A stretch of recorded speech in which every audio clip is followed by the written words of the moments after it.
Assalamualaikum warahmatullahi wabarakatuh. Masih di channel Kidimi.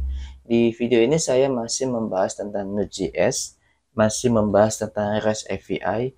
Nah, di video ini saya akan membahas tentang bagaimana kita membuat REST API, di mana kalau yang di video sebelumnya saya menggunakan data yang sifatnya statik dan data yang tidak bisa diubah. Kalau seandainya kita restart, nanti datanya kembali lagi ke awal karena belum terhubung dengan DBMS, Database Management System seperti MySQL, PostgreSQL dan sebagainya. Nah, di video kali ini saya akan mencoba membuat REST API, bagaimana kita bisa input data, tetapi nanti REST API kita ini sudah terhubung dengan MySQL, sehingga data yang kita inputkan itu nanti tidak hilang, alias tersimpan di database MySQL kita. Oke, saya akan menggunakan SAM ya, teman-teman. Jadi saya akan jalankan dulu SAM saya. Nah, di sini kita ada SAM ya. Versi SAM saya adalah untuk kontrol panelnya 3.3.0 ya. Oke, kita coba jalankan Apache-nya. Oke, nah nanti kita coba jalankan MySQL di sini. Nah, kita coba buka localhost phpMyAdmin ya, teman-teman. Karena localhost phpMyAdmin itu salah satu software yang kita gunakan untuk mengelola data MySQL ya, berbasis web based ya. Nah, ini phpMyAdmin ya. Oke, kita tunggu sebentar. Kita coba buat dulu database-nya ya, teman-teman. Kalau nggak salah di sini sudah saya buat database-nya. Nama database-nya itu saya buat dengan nama DB Employee ya, karena saya masih akan melanjutin di video-video yang sebelumnya. Hanya saja di video sebelumnya kan datanya statik ya, tentang employee juga, tapi di sini nanti data yang dinamis karena sudah menggunakan database MySQL ya. Oke, teman-teman bisa lihat di sini ada data db underscore employee, ini nama database-nya. Saya rasa sudah paham bagaimana membuat database di phpMyAdmin ya. Lalu nanti di dalamnya ada sebuah table namanya employees ya. Nanti kalau teman-teman lihat structure-nya nanti ada ID, itu char, tipe datanya char ya, panjangnya 10. Lalu dia saya jadikan primary key ya, teman-teman ya. Lalu name pacar panjang 30, phone pacar panjangnya 16 ya. Gender ini tiny integer alias nanti untuk true false sebetulnya, tapi kalau di MySQL true false itu ternyata dijadikannya tiny integer dengan panjang 1, di mana nanti nilai 1 ini adalah true untuk laki-laki gender, kalau nilai false nanti 0 untuk perempuan ya. Nah, saya rasa untuk membuat tabelnya nggak saya jelaskan lagi, saya yakin teman-teman sudah paham ya. Oke, tapi nggak terlalu susah juga teman-teman, tinggal nanti klik baru ya, ya diinputin aja ya, seperti ini ya. Oke, saya sudah ada datanya nih di sini ya. Mungkin saya kosongkan dulu ya. Saya kosongkan, saya pilih kosongkan table ya, time kit ya. Oke. Oke. Nah, nanti teman-teman bisa lihat di sini datanya kosong ya. Oke. Nah, kita coba buat project kita. Oh ya, saya akan buat dulu foldernya di sini. Employee API app misalnya ya, teman-teman ya. Oke, saya enter ya. Oke, saya masuk ke sini. Lalu saya buka pakai CMD. Nah, saya akan coba buat npm init ya, seperti ini. Oke, nanti di sini teman-teman ada ada ini ya, ada proses yang kita akan lakukan ya dengan ketik npm init ini ya. Kita tunggu ya teman-teman ya. Nah, di sini dia meminta package name-nya ya, kita ambil aja nama seperti nama folder tadi ya. Employee API employee dash API dash app ya. Versinya ya kita bawa aja 1.0.0 ya. default ya. Description nanti teman-teman bisa buat apa nih, misalnya REST API for managing employees uh, that misalnya that connecting to MySQL. Oke, ini contohnya aja ya, description-nya ya, boleh dikosongin teman-teman ya. Nah, entry point-nya nanti itu index.js ya. Ini file utamanya ya gitu ya, dan yang akan diakses kayak kalau kita buat web itu kan index.html yang akan diakses pertama kali ya. Kalau di sini kita buat index.js ya. Task command-nya kita kosongkan aja, get repository-nya kita enter aja, keyword-nya kita kosong aja, author-nya oke, sebut nama saya ya. Nah, seperti ini ya teman-teman. Oke, license-nya kita kosongkan aja. Yes. Oke. Nah, nanti teman-teman kalau dilihat, nanti di sini ada folder package ya. Setelah kita menjalankan proses tadi ya. Oke, saya CLS dulu. Saya akan buka menggunakan Visual Studio Code ya. Jadi teman-teman bisa install Visual Studio Code atau nanti pakai software lain ya. Oke, di sini teman-teman kita akan install dua package. Pertama Express ya, yang kedua MySQL. Kalau Express teman-teman bisa lihat di video sebelum saya sudah jelaskan atau apa itu Express ya. Saya yakin dengan menonton beberapa videonya yang sudah saya buat di video yang sebelumnya, nanti teman-teman sudah paham ya. Jadi kalau teman-teman lihat nanti di channel Kidimi ini nanti ada beberapa video tentang Node.js sudah saya buat, mulai dari yang part pertama, 2, 3, 4, 5 ini berbicara tentang Express semua ya, paket Express semua ya.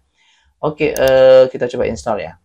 Yang pertama kita install Express, boleh dituliskan install seperti ini, Express ya teman-teman, atau nanti boleh disingkat, cukup npm i Express ya. Nah seperti ini. Ya syaratnya teman-teman harus terkoneksi di internet ya, karena dia nanti ada proses download ya. Oke, nah sekarang kita coba install yang kedua, itu MySQL. Nah ini boleh disingkat seperti ini ya. Ini package untuk koneksi ke DBMS MySQL ya teman-teman ya. Jadi cukup npm i saja juga bisa ya, alias install ya. Oke, kita tunggu ya. Dan ini juga harus terkoneksi ke internet ya teman-teman ya.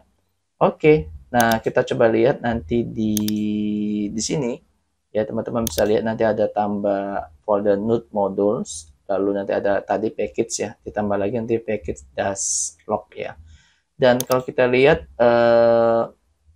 di sini nanti ada dependencies-nya bertambah ya, yang tadi kosong, ini ada Express sama MySQL ya. Jadi ada versinya ya, kalau Express itu 4.18.2, kalau package MySQL-nya itu versinya 2.18.1 ya. Dan tadi ya ada library node modul di sini ya. Nanti kalau teman-teman buka ini banyak sekali ya. Oke, kita buka, kita buat entry point-nya tadi ya. Tadi kan entry point-nya itu adalah index.js waktu kita buat inisial tadi ya teman-teman ya. Ini nih, main index.js. Jadi kita buat ya. Oke. Index.js seperti ini ya. Oke. Kita sudah install di Express. Kita coba apa istilahnya itu, kita load ya. Misalnya namanya Express require Express ya. Oke. Kita juga load package MySQL ya. Require ini require oke. MySQL MySQL gini ya teman-teman ya. Oke. Nah sekarang cons app ya, Express. Nah ini ya. Nah nanti app ya titik use. Nah kita akan gunakan Express titik URL encoded. Ini supaya kita bisa menerima masukan menggunakan form ya. Biasanya kalau kita user itu input data, karena video pertama kali ini saya akan menjelaskan tentang input data. tambah data atau insert data yang nanti data tersimpan ke MySQL ya. API untuk tambah data yang nantinya datanya itu tersimpan di database MySQL. Nah, biasanya kan klien nanti menggunakan POM ya. Nah, maka untuk bisa menerima inputan dari POM kita tambahkan express URL encoded ya. Nah, di sini nanti ditambahkan extended-nya itu sama dengan true ya, teman-teman ya. Nah, seperti ini. Lalu kita coba jalankan listen ya, teman-teman ya. Oke, menggunakan port 3000 dan kita coba kasih nanti keterangan kalau sudah jalan ya, console.log. Misalnya REST API runs on port 3000. Nah, gitu ya. Itu aja ya. Oke. Kita akan buat untuk tambah data ya. Berarti kita pakai app titik post ya tambah data teman-teman ya. Nah, nanti URL-nya itu gini ya. Biasanya kan URL itu waktu kita ngakses API nanti ada tulisan misalnya http misalnya kidimi misalnya .id misalnya ini API employees. Nah, gitu ya teman-teman ya. Nah, nanti ini nama domain ya teman-teman ya. Ini nama domain sampai di sini ya. Bisa juga nanti HTTPS ya. Nah, ini kan nama domain nih. Sampai di sini ya teman-teman ya, nama domain nih. Nah, karena kita tidak localhost ya, kita coding dan di lokal, maka nanti untuk sementara ini nanti digantikan dengan localhost atau 127.0.0.1 ya. Oke, dengan port 3000 ya. Nah, cuman nanti kita buatnya ini saja nih. Kita tambahkan ya sampai di sini nih. Nanti apapun nama domainnya itu terserah ya, whatever ketika kita nanti menghostingnya. Jadi di sini kita tambahkan seperti ini ya teman ya. API employees gitu ya. Oke, ini saya hapus saja ya. Ini saya hapus ya, contoh saja. Nah, di sini nanti dia akan ada request dari si pengguna REST, nanti ini respon dari si server REST API-nya ya. Oke, seperti ini. Oke, ini jangan lupa di komen ya teman-teman ya. Nah, seperti ini ya. Nah, dia itu kan nanti menerima data ya, menerima data. Nanti di sini take data di sini ya. Lalu nanti ada proses validation ya, validation. Nah, nanti di sini ada proses searching by ID by ID. Ini untuk memastikan ID yang kita exist or not ya. Ini memastikan untuk apakah ID yang kita inputkan itu nanti sudah ada atau belum. Kalau sudah ada nanti nggak bisa. Karena kan tadi saya buat seperti itu ya teman-teman ya. ID-nya ini sebagai primary key ya teman-teman ya. Jadi jangan sampai nanti kan ID primary key itu kan unik dan tidak boleh kosong. Unik itu nggak boleh sama dan tidak boleh null atau not null, tidak boleh kosong ya teman-teman ya. Jadi kita harus lakukan pencarian terlebih dahulu supaya nanti kalau ID ada yang sama, nanti ada pesan bahwa ID itu sudah ada. Dan juga harus ada proses validasi yang menyatakan kalau datanya itu tidak kosong gitu ya. Nah, kalau untuk validasi nanti teman-teman bisa cek di sini deh. Saya sudah menjelaskan ya tentang validating data pada REST API. Itu saya menggunakan third party juga menggunakan Joy ya. Jadi untuk validasinya mungkin saya tidak jelaskan lagi ya teman-teman, karena teman-teman bisa melihat tutorial pada bagian 4 ini tentang validating data menggunakan package Joy ya. Oke, nah yang saya akan jelaskan itu nanti ya searching by ID, apakah if, exist, or not gitu ya. Nanti akan saya jelaskan itu juga ya.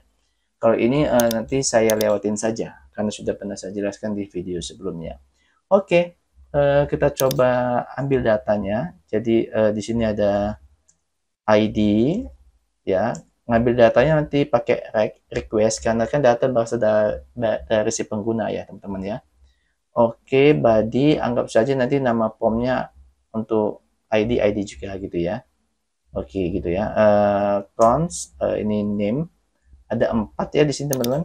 Ada ID, name, phone, sama gender ya. Oke. Request body gini. Ya, kita samakan aja nama form untuk input name-nya juga name ya. Cons ya, nanti ini phone. Nah, ini rec body phone juga ya. Cons gender ya. Gender rec body gender juga. Nah, validating nanti silakan ya teman-teman tambahin. Lihat aja di video ini ya teman-teman ya. Nanti mudah-mudahan paham kok saya jelaskan dengan detail ya di sini ya. Oke, di sini nanti saya akan jelaskan di videonya akan datang karena searching by ID ini nanti itu menggunakan metode get ya. Bagaimana kita mengambil data gitu kan. Nah, nanti itu sekalian saya akan jelaskan di video yang akan datang ya. Berkenaan dengan bagaimana kita bisa membuat API searching data by ID ya. Jadi langsung aja di sini saya akan save datanya ya, gini. Anggap saja validasinya oke, searchingnya oke, nggak ada yang sama gitu ya teman-teman ya. Oke, nah di sini teman-teman kita kan sudah punya MySQL nih ya. Oke, di sini berarti nanti kita akan coba. Oke, ini sudah penuh baterai saya. Nah, di sini akan saya coba buat ini ya, MySQL titik create connection ya, teman-teman ya. Ketika dia connection nanti dia butuh informasi host ya, servernya sama dengan ini nanti dengan apa? Dengan kliennya. Jadi kita buat localhost ya. Gini. Maksudnya sorry, bukan dengan kliennya, tapi server Node.js ini itu aplikasi Node.js ini REST API ini sama dengan database MySQL-nya satu satu mesin ya. Jadi kita buat localhost kecuali nanti MySQL-nya terpisah dengan coding REST API-nya nanti kita sebutkan berapa alamat IP-nya karena dia satu antara node coding node-nya dengan database MySQL-nya. Jadi kita buat localhost lokal ya jadi ya teman-teman ya. Oke, di sini nanti dia butuh user, biasanya kan root ya teman-teman ya, root, dan di sini dia butuh password. Kalau di saya MySQL-nya nggak punya password ya, entah nanti punya teman-teman. Nah, database-nya tadi ini ya, DB ini ya teman-teman ya, DB DB DB underscore employee ya. Oke, DB underscore employee. Nah, gitu ya. Oke, nah kita coba ini kita simpan di con ya, nama variabelnya. Oke, nanti kita coba konekkan ya, teman-teman ya. Kita coba konekkan, misalnya gini, cons, ini con ya, con titik connect gitu ya, teman-teman ya. Nah, nanti dia ada sebuah ini ya, error. Sini nanti kita tambahkan function ini ya. Di error jika terjadi kesalahan ya, kita akan coba throw aja kesalahan tersebut, kita lempar ya gini teman ya. Oke, nah ini ya. Oke, ini kita coba simpan dia di dalam DB misalnya gini. Oke, nah sekarang kita coba save ya teman-teman ya. Jadi ini ada con, oke, nanti con yang di sini kita gunakan dan ini DB ya, DB yang di sini kita gunakan. DB query, kalau di sini con query, oke. Oke. Jadi kita coba hilangkan aja ya teman-teman ya. Seperti itu ya. Jadi query. Nah, untuk query tambah data itu kan pakai perintah insert ya SQL-nya ya. Teman-teman harus hafal ya. Kalau tampil data select, nanti update untuk update, kalau delete untuk delete ya. Kalau untuk tambah data nanti insert ya, perintah SQL-nya insert into nama tabelnya adalah employees ya teman-teman. Employees di sini employees ya. Value-nya ya, karena semuanya harus diinputin jadi langsung aja, nggak usah kita sebutkan kolomnya di sini ya. Oke, kita buat seperti ini teman-teman. Oke, untuk ID, untuk name, untuk phone, untuk gender. Jadi kita concat ya. Concat itu gunakan plus gini ya, kita gabungkan plus. Oke. Oke.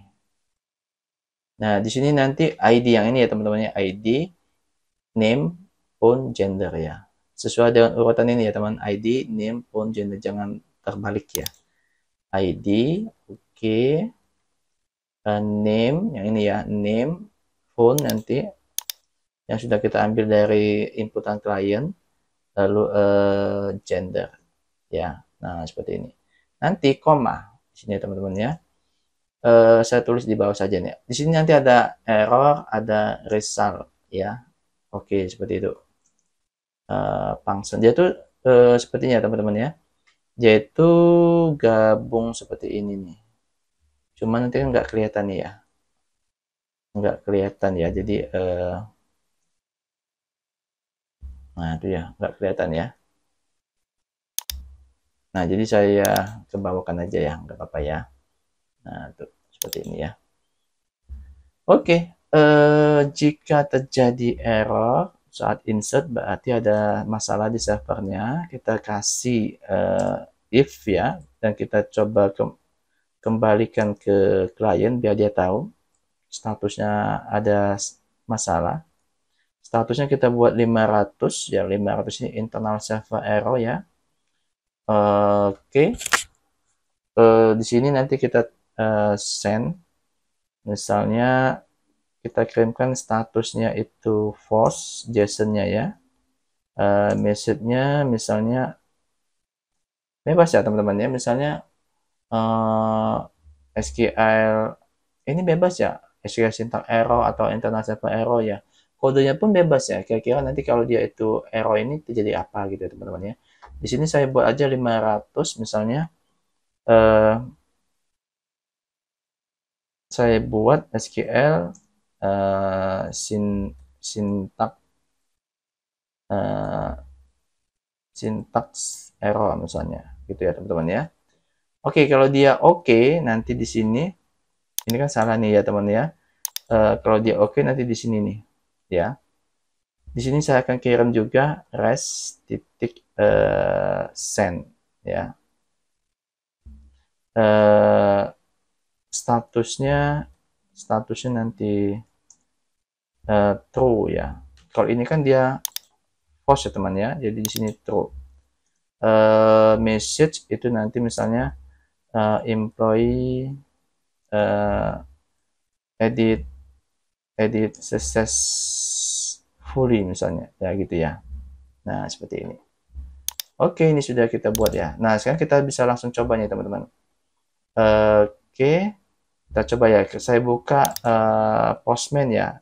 Nah, ini Postman ini penggunaannya sudah saya jelaskan juga waktu saya buat video yang ini ya, Node.js 41, 42, 43, 44, 45 waktu masih menggunakan data yang statik ya, belum pakai MySQL ya.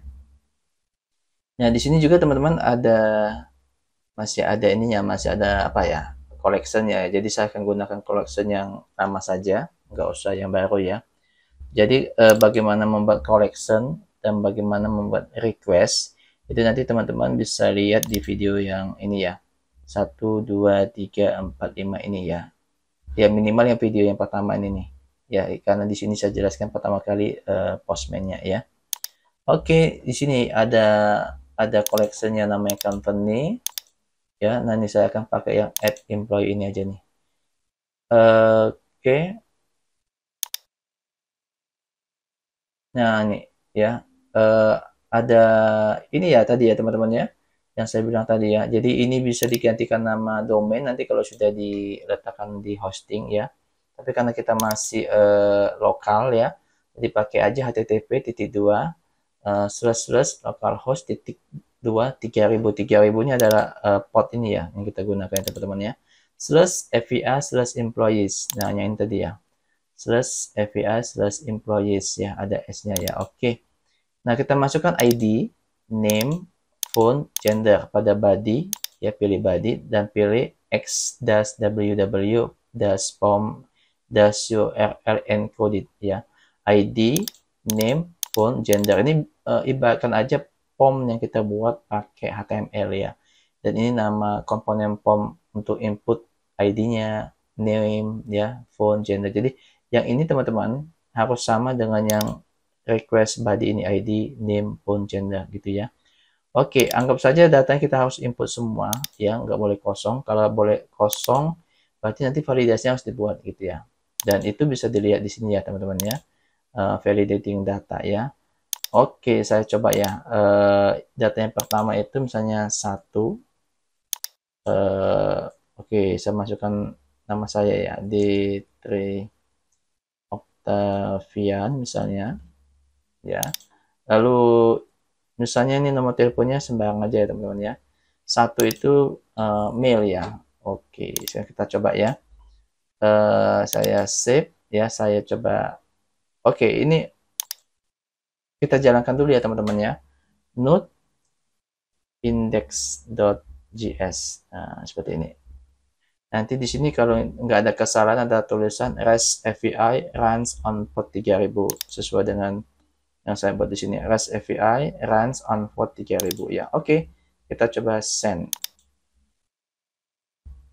Nah, di sini employee edit successfully ya teman-teman ya. Jadi kalau kita cek ya teman-teman di sini jelajahin. Nah, di sini kan ada nih 2002-11-001 D3 Octavian phone-nya, gendernya ya. Oke, kita coba tambah ya yang 2, kita pisahkan, kita bedakan ya maksudnya. Misalnya Yuni, ini cewek nih, Fitriani misalnya di sini nanti 2323 gitu ya. Berarti di sini 0 ya. Kalau pakai form kan kita bisa buat laki-laki perempuan gitu ya. Oke, send lagi ya teman-teman ya. Nah nih, employee edit successfully. Nanti kalau kita coba lihat.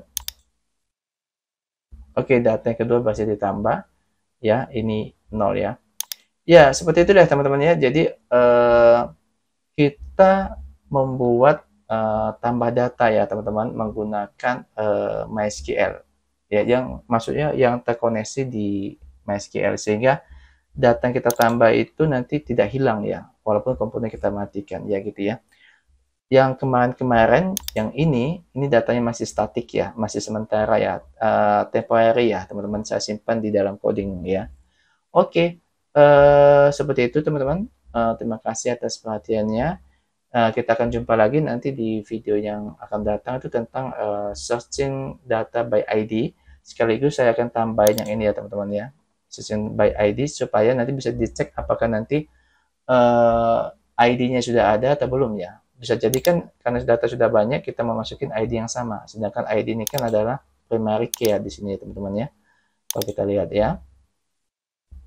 Nih ya. Oke, jumpa lagi nanti ya teman-teman di video yang akan datang. Assalamualaikum warahmatullahi wabarakatuh.